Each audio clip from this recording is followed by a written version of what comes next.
Cerita tentang kesombongan, tentang takabur, tentang selalu berbangga diri adalah sebuah kisah yang lebih tua dibanding penciptaan manusia. Berawal ketika manusia masih dalam perencanaan penciptaan, karena hanya para malaikat, makhluk yang diciptakan sebelum manusia. Kesombongan sejatinya berhulu dari malaikat. Azazil, malaikat yang dikenal penduduk surga karena doanya mudah dikabulkan oleh Allah Subhanahu wa Ta'ala. Karena selalu dikabulkan oleh Allah Subhanahu wa Ta'ala. Bahkan para malaikat pernah memintanya untuk mendoakan agar mereka tidak tertimpa laknat Allah Subhanahu wa Ta'ala. Tersebutlah suatu ketika, saat berkeliling di surga, malaikat Israfil mendapati sebuah tulisan bertuliskan seperti berikut: seorang hamba Allah yang telah lama mengabdi akan mendapat laknat dengan sebab menolak perintah Allah. Tulisan yang tertera di salah satu pintu surga itu tak pelak membuat Israfil menangis. Ia takut itu adalah dirinya. Beberapa malaikat lain juga menangis dan punya ketakutan yang sama seperti Israfil setelah mendengar kabar perihal tulisan di pintu surga itu dari Israfil. Mereka lalu sepakat mendatangi Azazil dan meminta didoakan agar tidak tertimpa langkah dari Allah Subhanahu wa Ta'ala. Setelah mendengar penjelasan dari Israfil dan para malaikat yang lain, Azazil lalu memanjatkan doa, "Ya Allah, janganlah engkau murka atas mereka." Di luar doanya yang mustajab, Azazil dikenal juga sebagai Sayyidul Malaikat alias penghulu para malaikat, dan semua lapis langit dan para penghuninya menjuluki Azazel dengan sebutan penuh kemuliaan, meski berbeda-beda. Pada langit lapis pertama ia berjuluk Abid, ahli ibadah yang mengabdi luar biasa kepada Allah Subhanahu wa Ta'ala. Di langit lapis kedua, julukan pada Azazil adalah Ragi, atau ahli ruku kepada Allah. Dia berjuluk Sajid, atau ahli sujud di langit keempat. Ia dijuluki Kasih, karena selalu merendah dan takluk kepada Allah. Di langit lapis kelima menyebut Azazil sebagai karena ketaatannya kepada Allah. Di langit keenam, gelar Mujtahid, karena ia bersungguh-sungguh ketika beribadah kepada Allah Subhanahu wa Ta'ala. Pada langit ketujuh ia dipanggil Jahid, karena sederhana dalam menggunakan sarana hidup. Selama 120.000 tahun, Azazil, si penghulu para malaikat, menyandang semua gelar kehormatan dan kemuliaan. Di video kali ini kita akan membahas tentang asal-usul Azazel, dari penghulu para malaikat menjadi raja iblis terlarang, dan kisah penciptaan anjing, tipu daya Azazil terhadap ular dan kuda. Sebelum kita masuk ke pembahasan utama, kami mohon agar Anda menonton video ini hingga akhir supaya tidak terjadi kesalahan. Jangan lupa untuk memberikan like, subscribe, dan tinggalkan komentar jika ada yang perlu diluruskan dari pembahasan kali ini. Bismillah, mari kita mulai pembahasannya. Ketika Allah Subhanahu wa Ta'ala hendak menciptakan Nabi Adam, Allah mempersiapkan manusia pertama yang akan menjadi khalifah di bumi. Pada saat itu tubuh Nabi Adam alaihissalam yang terbuat dari tanah liat sudah terbentuk, namun masih tanpa roh. Di tengah kemuliaan proses penciptaan ini, ada satu makhluk yang hati dan pikirannya diliputi kebencian dan rasa iri. Dia adalah Azazil. Azazel yang saat itu masih tinggal di surga menyadari bahwa makhluk baru ini akan mendapatkan derajat yang sangat tinggi di mata Allah. Bahkan lebih tinggi dari dirinya yang selama ini merasa paling diciptakan dari api. Jauh lebih berharga daripada manusia yang terbuat dari tanah. Baginya adalah penghinaan bahwa makhluk yang berasal dari zat yang rendah akan menyainginya. Dipenuhi rasa iri, Azazil mendekati tubuh Nabi Adam alaihissalam yang belum, dan saat melihat tubuh manusia yang tak bergerak itu dia merasa seolah kemuliaannya sebagai pemimpin para malaikat dan penghuni surga akan direnggut oleh makhluk baru. Azazil meludah ke arah tubuh Nabi Adam alaihissalam. Ludahnya jatuh tepat di bagian perut Adam, dengan harapan bahwa tindakannya itu akan merusak ciptaan Allah sebelum ruh ditiupkan ke dalam tubuhnya. Namun Allah Subhanahu wa Ta'ala yang maha mengetahui segera menyadari tindakan Azazil tersebut. Di seluruh langit, "Bagaimana engkau berani menghina ciptaanku?" Mendengar teguran Allah, Azazil terdiam. Dia tak menunjukkan penyesalan dalam hatinya. Dendam membara. Dia tidak bisa menerima bahwa derajat manusia akan lebih tinggi dari dirinya. Sebagai hukuman atas kesombongannya, Allah Subhanahu wa Ta'ala segera mengusir Azazil dari surga. "Pergilah dari sini, kau tak pantas berada di tempat yang mulia ini," firman Allah dengan kemarahan yang meliputi seluruh surga. Sejak saat itu Azazel tak lagi diakui sebagai makhluk yang mulia. Ia bukan lagi pemimpin para malaikat dan kehormatannya di hadapan Allah telah hilang. Namun, alih-alih merasa bersalah, Azazil hanya semakin membenci Nabi Adam. Bersumpah akan menghancurkan manusia beserta keturunannya. Dia berjanji bahwa dirinya akan selalu berusaha menggoda, menyesatkan, dan merusak setiap langkah umat manusia. Walaupun diusir dari surga, Azazil tidak berhenti merencanakan kejahatannya. Di luar gerbang surga, hatinya dipenuhi rencana busuk untuk merusak Nabi Adam sebelum ia mendapatkan roh. Namun karena tidak diizinkan masuk kembali ke surga, Azazil mencoba mencari bantuan dari makhluk-makhluk lain yang berada di pinggir surga. Dia bertanya kepada mereka, apakah ada yang mau membantunya menyusup kembali? Tapi tak satu pun dari mereka yang mau menjadi alat bagi kejahatan Azazil. Setelah sekian lama mencari, akhirnya Azazil bertemu dengan ular. Makhluk yang pada saat itu merupakan salah satu ciptaan terindah di surga. Ular memiliki tubuh yang anggun dengan 4 kaki yang kokoh, dan ia dapat terbang di udara dengan lemah gemulai, membuatnya dihormati oleh makhluk-makhluk lainnya. "Wahai ular," Azazil memulai dengan suaranya yang merayu, kau begitu mulia dan dihormati di sini. Aku akan memberikanmu kemuliaan yang lebih besar lagi. Izinkan aku masuk ke dalam mulutmu, dan aku akan menunjukkan sesuatu yang sangat penting di dalam surga. Dengan tipu dayanya, Azazil berhasil membujuk ular untuk menyembunyikannya di dalam mulutnya. Ular yang terhasut oleh janji Azazil setuju untuk membawanya masuk ke dalam surga, tanpa menyadari konsekuensi besar yang akan ia hadapi. Begitu berhasil masuk kembali ke surga, Azazil melalui perantara mulut ular menemui seekor kuda yang juga merupakan makhluk yang mulia di surga. Dengan licin, Azazil menabur kebencian di hati kuda. Tahukah kau, wahai kuda, bahwa makhluk yang sedang Tuhan ciptakan ini beserta seluruh keturunannya akan menunggangi punggungmu dan keturunanmu selamanya. Mendengar ini, kuda yang sebelumnya tenang menjadi marah besar. Pikirannya dibukakan oleh provokasi Nabi Adam alaihissalam yang masih berupa tanah liat, berniat untuk menginjaknya dan menghancurkan bentuknya sebelum roh ditiupkan oleh Allah Subhanahu wa Ta'ala. Namun sekali lagi, Allah Subhanahu wa Ta'ala yang maha mengetahui dan maha melihat tidak membiarkan rencana jahat Azazil terwujud. Sebelum kuda berhasil mencapai tubuh Nabi Adam alaihissalam, Allah Subhanahu wa Ta'ala memerintahkan malaikat untuk mengambil bagian tubuh yang terkena ludah Azazil. Dari bagian itu, Allah menciptakan anjing. Anjing tersebut diciptakan untuk melindungi manusia, dan seketika ia mengusir kuda tersebut, melindungi tubuh Nabi Adam alaihissalam dari kerusakan. Dari sinilah asal-usul kesetiaan anjing kepada manusia, yang setia kepada manusia. Namun karena asal-usul penciptaannya yang berasal dari ludah Azazil, anjing juga memiliki status najis dalam syariat Islam. Meskipun demikian, anjing tetap diciptakan dengan tugas yang mulia untuk menjaga manusia dari bahaya, seperti yang telah ia lakukan sejak awal penciptaannya. Setelah mengetahui bahwa ular telah membantu Azazil masuk kembali ke surga, Allah Subhanahu wa Ta'ala pun menurunkan hukum berat kepada ular. Wahai ular, karena kau telah membantu musuhku, maka aku akan mencabut kehormatanmu di surga. Tidak lagi memiliki kaki yang kokoh, kau tidak lagi dapat terbang di udara, kau akan melata di atas perutmu selamanya. Sejak saat itu, ular kehilangan kakinya dan hanya bisa merayap di tanah sebagai pengingat atas pengkhianatannya. Ia juga menerima akibat dari tindakannya, meskipun ia berhasil memprovokasi kuda dan berusaha merusak tubuh Nabi Adam alaihissalam. Allah Subhanahu wa Ta'ala menghentikan rencananya. Kembali diusir dari surga, dan kebenciannya terhadap manusia semakin menjadi jadi. Hingga tibalah ketika para malaikat melakukan musyawarah besar atas undangan Allah Subhanahu wa Ta'ala. Ketika itu, Allah, Zat pemilik kemutlakan dan semua niat, mengutarakan maksud untuk menciptakan pemimpin di bumi. Sesungguhnya aku hendak menciptakan seorang khalifah, pemimpin di muka bumi. Begitulah firman Allah. Semua malaikat hampir serentak menjawab mendengar kehendak Allah.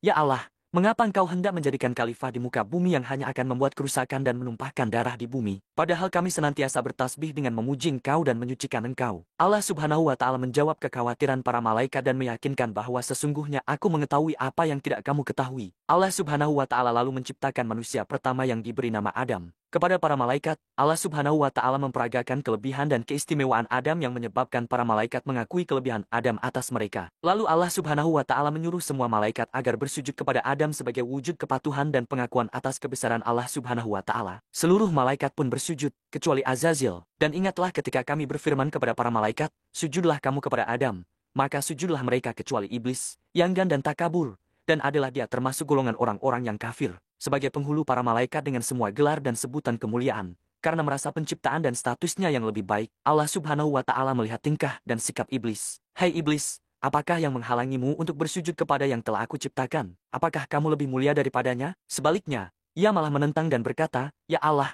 aku memang lebih baik dibandingkan Adam. Engkau ciptakan aku dari api, sedangkan Adam engkau ciptakan dari tanah. Mendengar jawaban Azazil yang sombong, Allah berfirman, keluarlah kamu dari surga. Sesungguhnya kamu adalah makhluk-makhluk yang diusir. Azazil alias iblis sejak itu tak lagi berhak menghuni surga. Kesombongan dirinya yang merasa lebih baik, lebih mulia, dan sebagainya dibanding makhluk lain telah menyebabkannya menjadi penentang Allah yang paling nyata. Padahal Allah Subhanahu wa Ta'ala sungguh tak menyukai orang-orang yang sombong. Dan janganlah kamu memalingkan mukamu dari manusia karena sombong, dan janganlah kamu berjalan di muka bumi dengan angkuh. Sesungguhnya Allah tidak menyukai orang-orang yang sombong lagi membanggakan diri, dan sederhanakanlah kamu dalam berjalan dan lunakkanlah suara. Sombong dari Azazil sejatinya sudah berawal sejak Israfil dan para malaikat mendatanginya agar mendoakan mereka kepada Allah Subhanahu wa Ta'ala. Waktu itu, ketika mendengar penjelasan Israfil, Azazil berkata, Ya Allah, hambamu yang manakah yang berani menentang Azazil? Lupa dirinya adalah juga hamba Allah, dan tak menyadari bahwa kata hamba yang tertera pada tulisan di pintu surga bisa menimpa kepada siapa saja, termasuk dirinya. Lalu,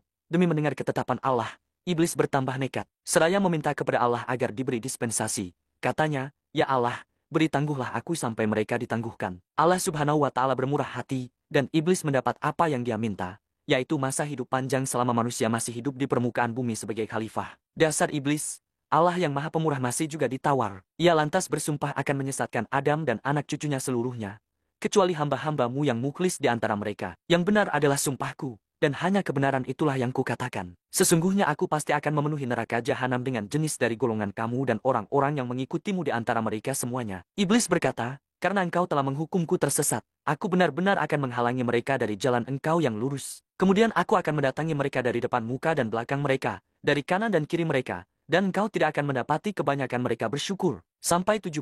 Di dalam ayat ini Allah Subhanahu wa Ta'ala mengisahkan tentang iblis yang bersumpah untuk menyesatkan Bani Adam dari jalan yang lurus dengan sekuat tenaga, dengan berbagai cara dan dari segala arah, dengan berbagai taktik dan strategi. Ibnu Qayyim rahimakumullah dalam kitabnya, Jalan yang dilalui oleh insan ada 4, tidak lebih. Ia terkadang arah depan dan arah belakang. Di jalan manapun ia lalui, ia akan menjumpai setan yang mengintai. Bila menempuh jalan ketaatan, ia menjumpai setan siap menghalangi atau memperlambat laju jalannya. Bila ia menempuh jalur kemaksiatan, ia akan menjumpai setan siap mendukungnya. Saking pernah berkata, tiada suatu pagi pun melainkan setan telah duduk mengintaiku dari 4 penjuru, dari depan dan belakangku, serta dari arah kanan dan kiriku. Ia pun berkata, jangan engkau takut, karena Allah Subhanahu wa Ta'ala Maha Pengampun lagi Maha Penyayang. Maka aku membaca, dan sesungguhnya aku Maha Pengampun bagi orang yang bertaubat, beramal saleh, kemudian tetap di jalan yang benar. Ketika iblis dilaknat Allah Subhanahu wa Ta'ala, kemudian Allah Subhanahu wa Ta'ala merubah mukanya dari aslinya yang sangat indah menjadi seperti babi hutan. Allah merubah kepalanya menjadi seperti itu yang menonjol di atas punggung.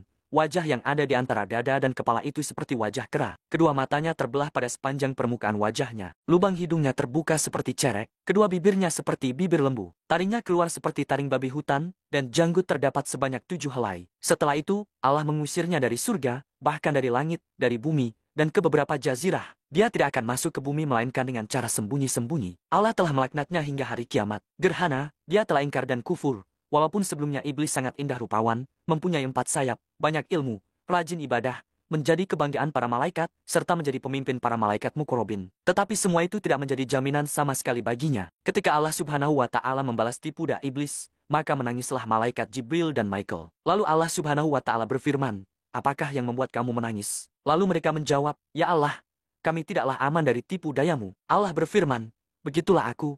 Jadilah engkau berdua tidak aman dari tipu dayaku. Setelah diusir, kemudian iblis berkata, ya Tuhanku, engkau telah mengusir aku dari surga disebabkan Adam, dan aku tidak bisa menguasainya melainkan dengan penguasaanmu. Lalu Allah berfirman, engkau akan dikuasakan atas dia, yakni atas anak cucunya, kecuali para nabi, sebab para nabi adalah maksum. Iblis berkata lagi, tambahkanlah lagi untukku. Allah berfirman, tidak akan dilahirkan seorang anak bagi manusia kecuali tentu dilahirkan untukmu. Lagi untukku. Lalu Allah berfirman, engkau bisa berjalan di sana sejalan dengan peredaran darah manusia. Iblis berkata lagi, tambahkanlah lagi untukku. Maka Allah berfirman, dan kerahkanlah terhadap mereka pasukan berkuda dan pasukan yang berjalan kaki. Artinya, mintalah tolong menghadapi mereka dengan pembantu-pembantumu, baik yang naik kuda maupun yang berjalan kaki, dan berserikatlah dengan mereka pada harta, yaitu mendorong mereka mengusahakannya dan mengarahkannya ke jalan yang haram, dan pada anak-anak, yaitu dengan menganjurkan mereka dalam membuat perantara mendapat anak dengan cara yang berbuat perkara-perkara syirik mengenai anak-anak itu, dengan memberi nama mereka Abdul Uzza, menyesatkan mereka dengan cara mendorong ke arah yang batil, mata pencaharian yang tercela, dan perbuatan-perbuatan yang jahat. Dan gerakanlah siapa yang kamu sanggupi di antara mereka dengan ajakanmu, dan kerahkanlah terhadap mereka pasukan berkuda dan pasukanmu yang berjalan kaki, dan berserikatlah dengan mereka pada harta dan anak-anak, dan beri janjilah mereka. Dan tidak ada yang dijanjikan oleh syaitan kepada mereka melainkan tipuan belaka. Ayat di atas ialah bahwa Allah Subhanahu wa Ta'ala memberi kesempatan kepada iblis untuk menyesatkan manusia dengan segala kemampuan yang ada padanya. Tetapi segala tipu daya setan itu tidak akan mampu menghadapi orang-orang yang benar-benar beriman. Saat itu, Adam tercipta seorang diri. Kemudian, Allah Subhanahu wa Ta'ala menciptakan Hawa untuk menemani Nabi Adam di surga. Adam sangat bahagia dengan terciptanya Hawa. Begitu pula Hawa juga gembira bertemu Adam. Mereka diberikan rumah di surga yang indah, dan juga di surga ada banyak sungai dan pohon-pohon yang tak pernah mati. Ada juga sungai yang mengalirkan madu dan susu. Selain itu, di surga terdapat mata air abadi, tidak panas tidak pula dingin, dan sangat nikmat lagi menyegarkan bila diminum. Adam dan Hawa diberikan karunia yang amat besar lagi membahagiakan. Di surga, oleh Allah Subhanahu wa Ta'ala, mereka dibebaskan menikmati semua yang ada di surga. Mereka memakan buah-buahan yang beraneka ragam warna, bentuk dan aromanya. Kesemua buah-buahan tersebut memiliki rasa yang sangat nikmat. Semua nikmat yang Allah Subhanahu wa Ta'ala berikan boleh dinikmati sepuasnya, tapi ada satu pantangan bagi mereka di surga. Tidak boleh mendekati bahkan memakan buah dari sebuah pohon di tengah surga. Indah dengan buahnya yang bergantungan, mereka selalu melewati pohon tersebut, tapi hanya sekadar melihatnya. Seperti janjinya, iblis tak akan pernah membiarkan manusia hidup penuh kebahagiaan. Ia masih dendam dan akan terus berusaha membujuk manusia mengikuti rayuan dan hasutannya. Melihat Adam dan Hawa yang hidup bahagia di surga pun, mereka tak tinggal diam. Iblis pun mencari cara agar mereka bagaimana agar Adam dan Hawa turut lengah dan tersungkur. Beberapa kali cara pun dilakukan, dan berkali-kali itu pula gagal. Tapi ada satu peristiwa yang membuat keduanya akhirnya terjungkal juga. Mereka pun menemukan agar Adam dan Hawa terperdaya oleh mereka. Mereka hendak membujuk Adam dan Hawa memakan buah dari pohon terlarang yang berada di tengah surga. Mereka pun datang menemui Adam dan Hawa. Mereka menanyakan tentang pohon terlarang. Mereka berusaha membujuk Adam dan Hawa memakan buah dari pohon yang dilarang Allah Subhanahu wa Ta'ala untuk didekati. Dengan segala tipu muslihat, iblis melancarkan aksinya membujuk Adam dan Hawa. Hawa pun terbujuk akan rayuan iblis. Ia ingin sekali memakan buah dari pohon terlarang, namun Adam selalu mengingatkan akan petunjuk Allah Subhanahu wa Ta'ala. Iblis malah menuntun dan mengantarkan mereka ke tempat pohon terlarang. Adam dan Hawa pun mengikutinya karena iming-iming bahwa buah pohon terlarang itu memberikan kehidupan abadi. Akhirnya, mereka pun termakan rayuan iblis dan memakan buah dari pohon terlarang. Seketika, hukuman dari pohon terlarang, sesuatu menakjubkan terjadi. Ketika Nabi Adam dan Hawa memakan buah dari pohon terlarang, tiba-tiba semua pakaian yang mereka kenakan hilang. Mereka telanjang bulat, masing-masing pun terlihat. Mereka merasa malu, dan ketika melihat pohon ara dan pohon pisang yang berdaun lebar, mereka segera bersembunyi di baliknya. Mereka merasa menyesal, takut, dan malu atas perbuatan yang telah dilakukan. Mereka telah berbuat dosa dengan melanggar apa yang diperintahkan Allah Subhanahu wa Ta'ala. Mereka bersujud dan memohon ampunan. Mereka benar-benar menyesali perbuatannya, tapi nasi telah menjadi bubur. Adam dan Hawa telah berbuat dosa. Allah Subhanahu wa Ta'ala Maha Pengampun atas segala dosa yang hambanya berbuat. Allah Subhanahu wa Ta'ala mengampuni dosa yang telah Adam dan Hawa lakukan. Namun, untuk menyucikan dosa yang telah mereka perbuat, Allah Subhanahu wa Ta'ala memerintahkan Adam dan Hawa turun ke bumi dan menjadi khalifah bersama dengan iblis. Adam dan Hawa pun turun ke muka bumi, berlanjut hingga kelak kiamat datang. Kisah Adam dan Hawa, apa yang menjadi larangan Allah Subhanahu wa Ta'ala di surga, yakni makan buah dari pohon terlarang. Karenanya, untuk menebus atau menyucikan diri dari dosa yang telah diperbuat, Adam dan Hawa diturunkan ke bumi, sebagaimana mereka diciptakan oleh Allah Subhanahu wa Ta'ala untuk menjadi khalifah di muka bumi bersama iblis juga. Adam turun di sebuah gunung, sedangkan Hawa turun di Bukit Marwah, dan iblis turun di lembah garam berserah dengan perairan Teluk Jauh. Sebelum mereka turun ke bumi, sudah terdapat kehidupan, baik hewan-hewan maupun tumbuh-tumbuhan. Adam bersujud dan mohon ampun tiada henti. Sesampainya di bumi, meskipun telah berbuat dosa, Adam dan Hawa mendapatkan ampunan Allah Subhanahu wa Ta'ala. Allah Subhanahu wa Ta'ala mengirim Adam ke muka bumi ini untuk menguji hamba Allah Subhanahu wa Ta'ala, atau malah justru ia berpaling terhadap perintah Allah Subhanahu wa Ta'ala,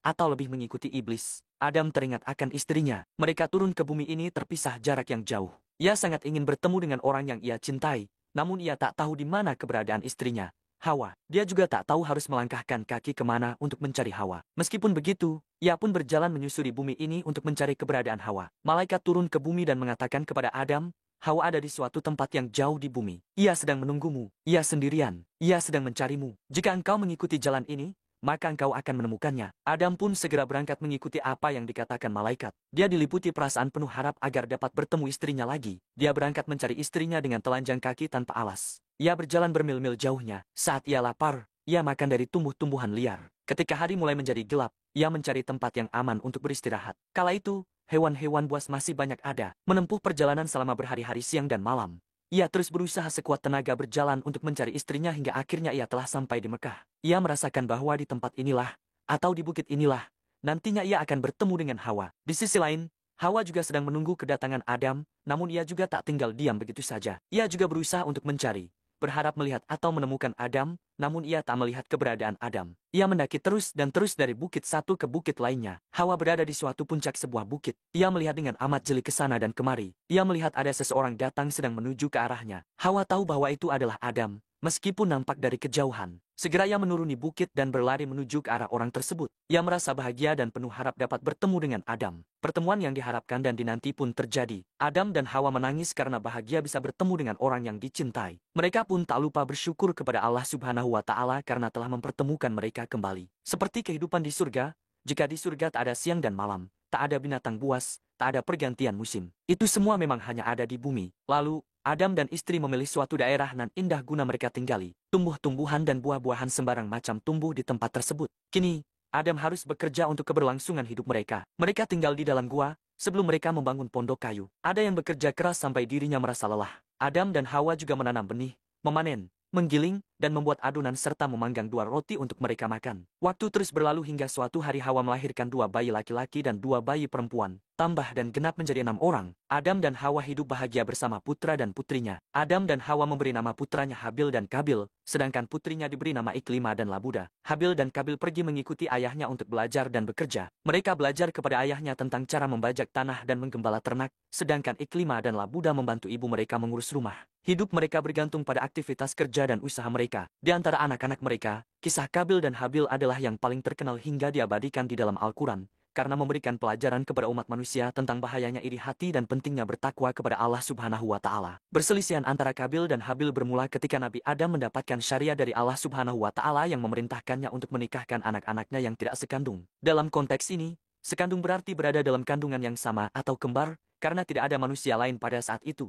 Tempat anak-anaknya dan menetapkan keputusan bahwa Kabil akan menikahi Labuda, saudara kembar Habil, sementara Habil akan menikahi Iklima, saudara kembar Kabil. Namun, keputusan ini ditolak keras oleh Kabil, karena merasa Iklima lebih cantik dari Labuda. Kabil juga merasa sebagai seorang yang terlahir kembar dengan Labuda, seharusnya hanya dirinya yang pantas menikahi Labuda. Kemarahan Kabil atas keputusan ayahnya tentang pernikahan tak kunjung reda, meskipun Nabi Adam telah mencoba menjelaskan bahwa perintah tersebut datang langsung dari Allah Subhanahu wa Ta'ala. Kabil terus-menerus menolak hal itu. Baginya, keputusan tersebut hanyalah akal-akalan ayahnya yang lebih menyayangi Habil. Melihat kemarahan Kabil, Nabi Adam pun memerintahkan kedua putranya untuk berkurban agar anak-anaknya dapat melihat sendiri pilihan mana yang lebih baik dan diridhoi oleh Allah Subhanahu wa Ta'ala. Habil, sebagai peternakan sekaligus pengembala kambing, menyerahkan kambing yang paling baik dan gemuk untuk dipersembahkan kepada Allah Subhanahu wa Ta'ala, tanpa memperdulikan persembahannya diterima atau tidak, dan kasih sayang Allah Subhanahu wa Ta'ala. Sementara itu, Kabil, sebagai pemilik ladang pertanian, justru datang dengan tanaman sayur dan buah yang sudah layu. Hatinya yang telah dipenuhi amarah dan kedengkian, terlanjur tidak percaya dengan perintah sang ayah dan hanya mementingkan dirinya sendiri. Hadiah kurban dari masing-masing mereka kemudian diletakkan di atas gunung. Kemudian, Allah Subhanahu wa Ta'ala pun mengirimkan api sebagai petunjuk dan tanda bahwa ia telah menerima kurban dari Kabil dan Habil. Tak lama, api tersebut menyambar korban Habil,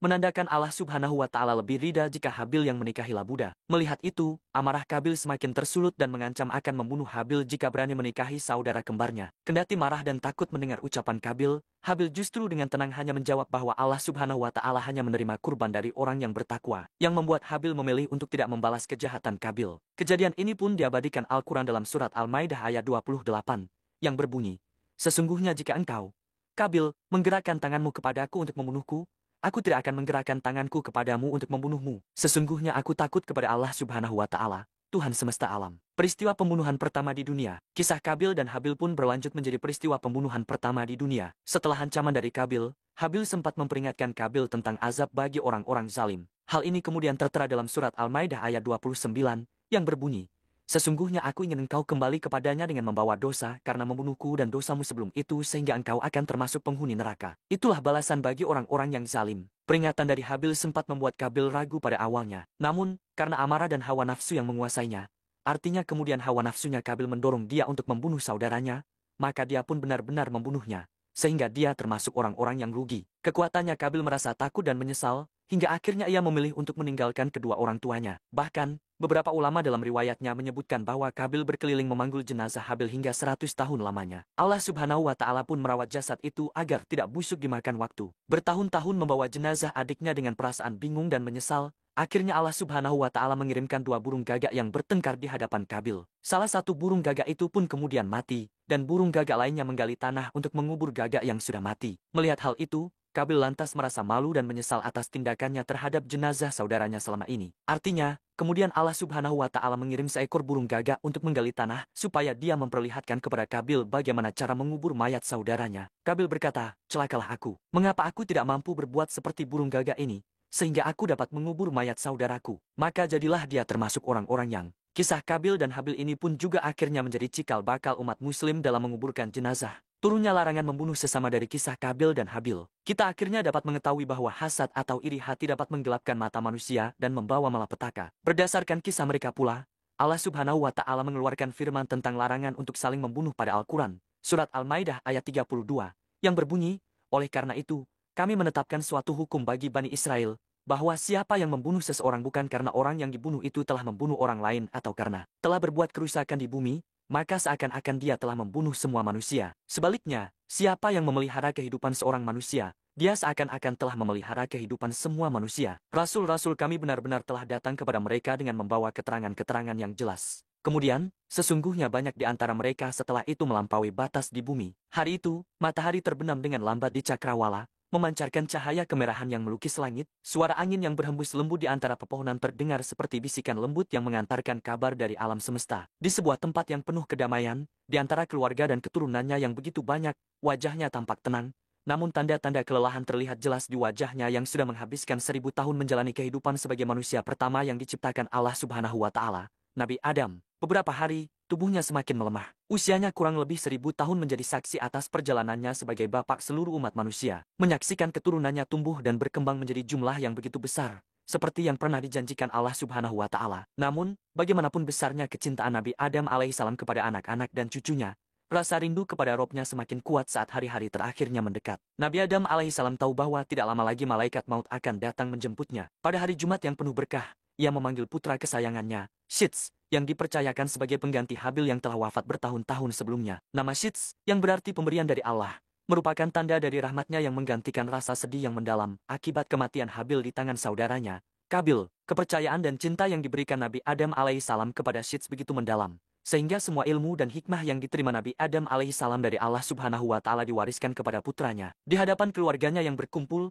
Nabi Adam alaihissalam berbicara dengan suara lembut namun penuh wibawa, "Wahai anak-anakku, ketahuilah bahwa ajal ayahmu sudah mendekat. Aku telah menerima begitu banyak dari Allah Subhanahu wa Ta'ala, dan sekarang saatnya aku kembali kepadanya. Engkaulah yang akan meneruskan tugas ini, memimpin saudara-saudaramu dan keturunanku untuk tetap beribadah kepada Allah Subhanahu wa Ta'ala dengan benar." Namun, ia menahan tangisnya sebagai seorang lelaki yang telah dibekali dengan ilmu dan kebijaksanaan. Ia tahu bahwa amanah ini sangat berat, namun ia tidak pernah meragukan bahwa tugas ini adalah kehendak Allah yang harus diemban dengan penuh tanggung jawab. "Apa yang kau ajarkan? Aku akan membimbing saudara-saudaraku, menjaga keturunanmu agar mereka tetap berada di jalan Allah." Nabi Adam alaihissalam tersenyum lemah mendengar kata-kata putranya. "Ingatlah yang lebih penting dalam hidup ini selain ketaatan kepada Allah Subhanahu wa Ta'ala. Dunia ini hanya sementara, dan apa yang kita miliki hanyalah titipan. Kembalikan segala sesuatu kepada pemiliknya, yaitu Allah Subhanahu wa Ta'ala." Wasiat Nabi Adam alaihissalam terus mengalir penuh dengan nasihat kematian dan tugas sebagai hamba Allah yang bertakwa. Setiap kata yang diucapkan terukir dalam hati dan seluruh keturunan Nabi Adam yang hadir pada saat itu.